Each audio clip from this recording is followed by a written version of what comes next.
The fight at Aldie was a small cavalry skirmish between Confederate forces under Major John S.Mosby and Union forces under Major Joseph Gilmore and Captain Franklin T.Huntoon in Aldie, Virginia, on March 2, 1863, as part of Mosby's operations in northern Virginia during the American Civil War. The fight, which resulted in a Confederate victory, was significant in that it was the first action of Mosby's ranges within their operating territory in the central Loudoun Valley. In the fight, Mosby and his men displayed many characteristics that would become the hallmark, including the attack on numerically superior force, while inflicting disproportionate casualties to those received. Background: on January 24, 1863, Marge. Gen. J.E.B. Stuart dispatched his scout John S. Mosby and 15 of his cavaliers to the lower Loudoun Valley in Fauquier County to conduct operations against Union forces occupying northern Virginia. On January 28, the small band met at Mount Zion Church,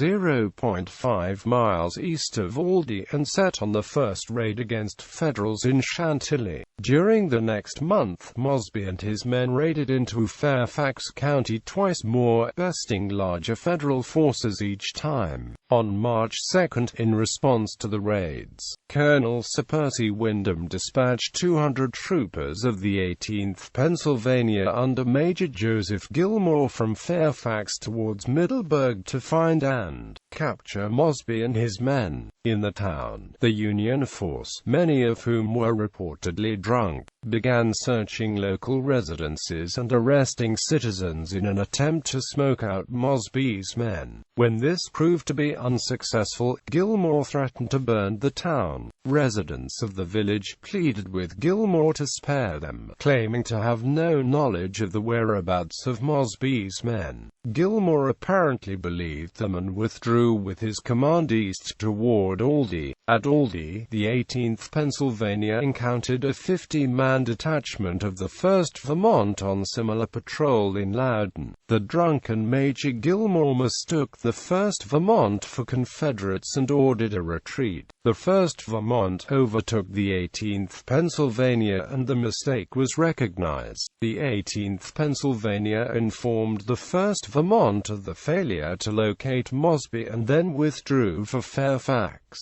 while the 1st Vermont returned to Aldie to water the mounts. The fight, the Federal raid on Middleburg, did not go unnoticed by Mosby. As soon as the Federals left the town, he quickly assembled as many men as possible, totaling between 17 and 28, and then set out towards Aldie in pursuit.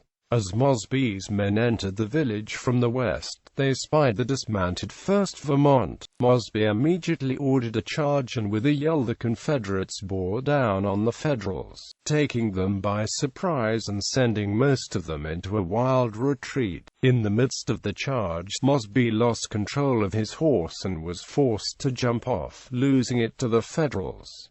During the fight, Captain John W. Woodward of the 1st Vermont had his horse shot out from underneath him, pinning him to the ground. One of Mosby's men ran towards him to shoot him, but Woodward was able to draw a concealed pistol and shoot his assailant. Believing that Woodward had already surrendered when he fired the shot, a few of Mosby's men rushed in to execute him, but Mosby, who witnessed the affair, quickly interceded, taking the captain prisoner. Aftermath. Despite losing his horse, Mosby and his men handled themselves well, capturing 19 Federals, including 2 captains and 23 horses, while suffering only 1 wounded. In response to the raid into his territory, Mosby planned another raid on Federals in Fairfax to capture the cavalry commander Sir Percy Wyndham on March 9.